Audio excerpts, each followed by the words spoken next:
Thank you very much for inviting me here. I'm Nils Karlson from the Ratio Institutet in Stockholm, Sweden. And I'm gonna, for 20 minutes or so, I'm gonna do a presentation on a project I'm working on concerning how to promote or how to explain institutional change. And I will focus on liberalizing institutional change here. And I will focus on the problem of pragmatism versus ideology. And I will use the two countries of Australia and Sweden as examples for illustrating this. So the question I'm interested in is, what is the relationship between ideology and pragmatism in the promotion of liberty and a free society? And what are the limits of pragmatism, and when are ideology essential to institutional change? And to try to sort things out a little bit before I get into the number of examples. We have ideology, which is something that most people don't seem to like nowadays. Everyone seems to have become pragmatist, but ideological politics is politics with normative ideals, firm principle beliefs about how the world works, and it's based on principles. The contrast, or almost the opposite, is pragmatic politics, or pragmatism. That's politics without ideology, without normative ideals, and without firm beliefs about how the world works. And it's based on polls, surveys, empirical research, and so on. And when you listen to current day politicians, in Sweden at least, and I would guess in Australia as well, all these things seems to be dominating political scene. No matter which side of the ideological spectrum you're on, this is what they care about. So the question is, in institutional change and liberalizing institutional change, what has been more decisive and what is more decisive? Is it pragmatism or is it ideology? So a typical example of a pragmatism is John Kenneth Galbraith, which is a well-known, well-established American professor of economics, dominating in the 70s, perhaps. And you can read his quote: "I react pragmatically. Where the market works, I'm for that. Where the government is necessary, I'm for that. I'm deeply suspicious of somebody who says, I'm in favor of privatization, or I'm deeply in favor of public ownership. I'm in favor of whatever works in the particular case." This is a typical political pragmatist. A contrast is, of course, a person like Ronald Reagan. This is a quote from 1983, I think. "I've always believed, however, that it's important to define differences because there are choices and decisions to be made in life and history. The Soviet system over the years has purposely starved, murdered, and brutalized its own people. Is the system that allowed this not evil? Then why not? Shouldn't we say so?" So here's a guy who believes in principle, values, have distinct beliefs about how the world works and whether it's good and so on. Now, looking at Sweden and Australia, two extremely antipodal countries in a sense, you know, the opposite of the world, they're two of the most reform-oriented countries in the world, actually. Over the last 25 years, they have been reforming their economies and their societies in a liberalizing way, fundamental liberalizing way. And the question is, of course, how does this come about? It's been very successful. We're perhaps not totally content with the present situation in any of these countries, but looking over a long period, it's quite clear compared to most other countries, Sweden and Australia are doing very, very well. So you're all experts on Australia. I'm not. I'm working on it. So I will focus on Sweden, but I think it's essential to look at both countries. This is how economic freedom in the world index, how both countries have increased their positions quite a bit over this time period. Now, Paul Kelly famously, well, called the classical Australian model for the Australian settlement, white Australia, industry protection, wage arbitration, state paternalism, imperial benevolence. That's the old Australian model, which has been totally reformed.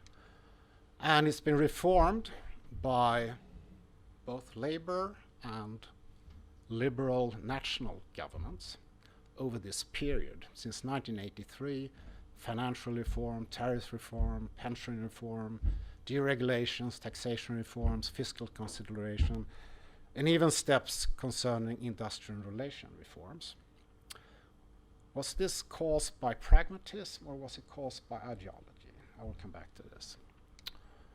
The Swedish model, similar in some senses, based on state paternalism, you know, the famous Swedish welfare state, universal welfare for everyone, transfer system, public production of welfare services, very high taxes, still has among the highest taxes in the world, a industrial relations system based on collective bargaining and labor market regulation, but in contrast to Australia, a very open economy the whole time. Now this system has also been reformed, and one of the decisive reasons for this, as well as for Australia, I think, was a number of fundamental failures of the system in the 70s and the 80s. We had macroeconomic failures, very high inflation, devaluations and so on, tax failures of various kinds, microeconomic failures, very few startups, very few companies who grow, labor market failures for insiders, outsiders, high levels of unemployment, especially for the young immigrants and so on, welfare failures with dependencies and so on. Now, we hit a very severe crisis in the early 1990s. I know you had a crisis here in Australia as well, not as deep as the Swedish one. And this is a bit like Greece, actually, or Southern Europe. And this is, 20 years ago. Now, this caused a severe crisis in Sweden in the early 1990s, and I know you had a similar type of crisis here in Australia. Not as bad as the Swedish one, I think. In fact, the growth fell in 3 consecutive years, so this was even worse than the crisis in the 1930s. So open employment skyrocketed, public expenditure rose to 73% of GDP, budget deficit to around 8% of GDP, public debt over 70% of GDP.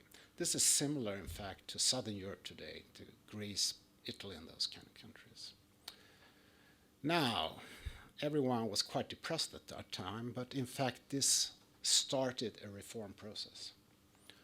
And it had even started a few years before in the social democratic governments of the 1980s. And it started in a similar way to Australia.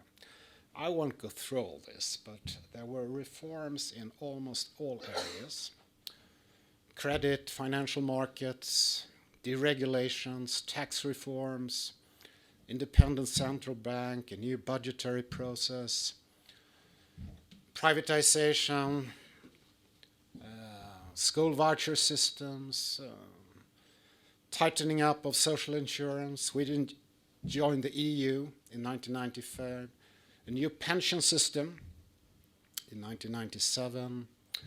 In 2004, in fact, inheritance and gift taxes were abolished by a social democratic government with the support by the former Communist Party, to everyone's surprise. In 2007, the wealth tax was abolished. This is the present government. In 2007, earned income tax credit, inspired by Clinton reforms, tax deductions for household services, more actuarial type of social insurance systems, reforms, unemployment, sickness benefits, and so on, increased conditionality of social benefits, more school reforms. And as I've indicated, this was implemented by both Social Democrats and center-right governments. The Social Democrats started the process in the 80s. Then we had 3 years of a center-right coalition, did many of these reforms, but the Social Democrats cleared up after them with the budget deficits and this huge public debt that the center-right government coalition had created. And then a few years ago, the center-right coalition re-emerged, and there was also a reform government. So the question is also then for Sweden, was it pragmatism or was it ideology? And to take a couple of examples here, when the Australian Labour Party when Hawke and Keating implemented the financial reforms, the fiscal consolidation, and the radical tariff cuts in the 1980s and early 1990s, was that pragmatism or was it ideology? Same thing with the Swedish Social Democrats when they implemented the financial reforms, fiscal consolidation, abolished inheritance tax. Was that ideology or was it pragmatism? Well, it's quite clear that pragmatism has been very important here. There's no doubt about it. There is a very strong case, I think, for pragmatism. It's empirically oriented.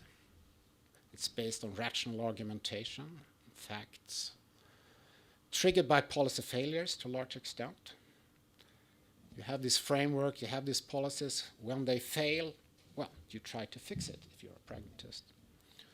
It's focused on feasibility and results, and it's in line with what Popper called piecemeal social engineering. However, I do believe that there are essential weaknesses of pragmatism, and I will have two major groups of them.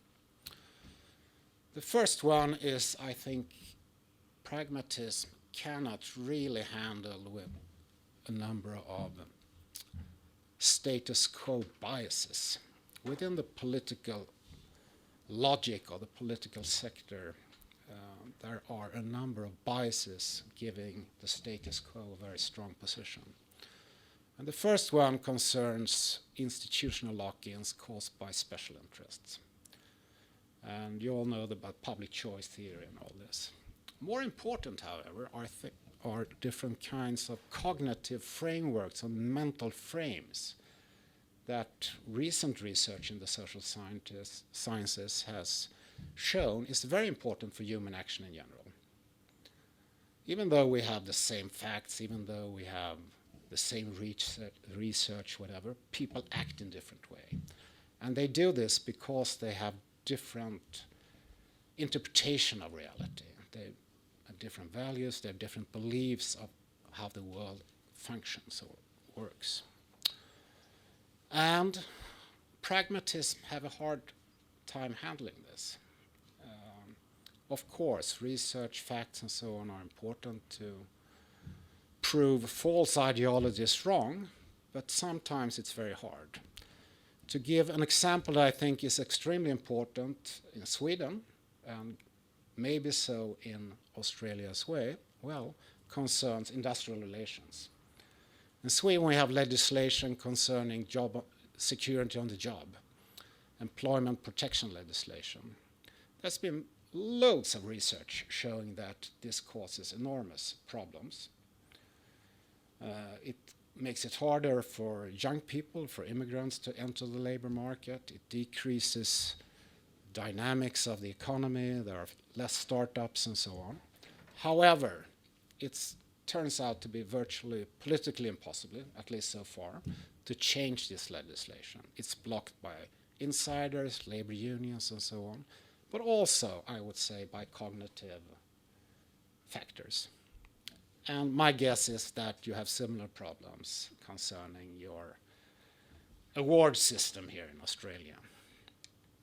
A second weakness of political pragmatism, which I also think is very important, is that why be in politics if you have no idea what you want to do with it? Why be interested in getting into power if you have no idea, no vision, no ideals for what you're going to do with this power? So, politics without normative ideals and principles lacks direction. And in fact, without a vision, a nation drifts and stagnates. So this ends up with my conclusions here. I do think that pragmatism is and has been extremely important for the liberalization of both Australia and Sweden. But ideological shifts, including changed beliefs, values, and principles, are often prerequisites to liberalizing reforms, to higher efficiency and increased welfare. I do think these shifts were essential even for many of these pragmatist reforms concerning deregulations, concerning floating the dollar or the Swedish krona, changing the pension systems and so on. Maybe the values didn't change, but some of the beliefs about how the world worked definitely changed. And also, at least in this country, my impression is that the reform process has halted. And maybe the reason for this is that there's been a lack of ideological argumentation and renewal. So that's my conclusions. Thank you.